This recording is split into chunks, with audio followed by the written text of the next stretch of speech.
राज्यातील कार्यरत प्राथमिक शिक्षकांच्या विविध प्रलंबित आणि ज्वलंत प्रश्नावर प्रशासनाने तातडीने सकारात्मक निर्णय घ्यावा, अन्यथा 9 जुलै 2026 रोजी महाराष्ट्रभर शाळा बंद आंदोलन करण्यात येईल, असा इशारा विविध शिक्षक संघटनांनी दिला आहे। महाराष्ट्र राज्य प्राथमिक शिक्षक मध्यवर्ती संघटना, शिक्षक समन्वय समिती, महाराष्ट्र राज्य प्राथमिक शिक्षक समिती, महाराष्ट्र टीईटी सीटीईटी उत्तीर्ण वरिष्ठ शिक्षक कृती समिती, खासगी शाळा शिक्षक संघ तसेच अन्य शिक्षक संघटनांनी संयुक्तपणे मुख्यमंत्री देवेंद्र फडणवीस यांना सविस्तर निवेदन सादर केले आहे।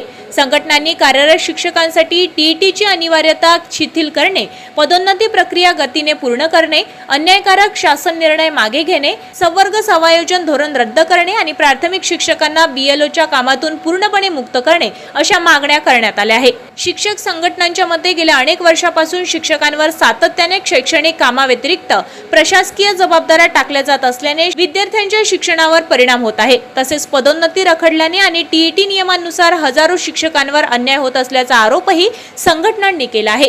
संवर्ग समायोजन धोरणामुळे ग्रामीण भागातील जिल्हा परिषद शाळांच्या सविस्तर परिणाम होण्याची शक्यता असून बीएलओ आणि इतर अशैक्षणिक कामांच्या वाढत्या ओझ्यामुळे शिक्षकांवर मानसिक आणि शारीरिक ताण वाढल्याचेही निवेदनात नमूद करण्यात आले। शासनाने शिक्षकांच्या मागण्यांवर तातडीने सकारात्मक निर्णय घ्यावा, अन्यथा 9 जुलै रोजी राज्यव्यापी शाळा बंद आंदोलनासह मुंबई येथे धरणे आंदोलन करण्यात येईल, असा इशारा संघटनांनी दिलाय।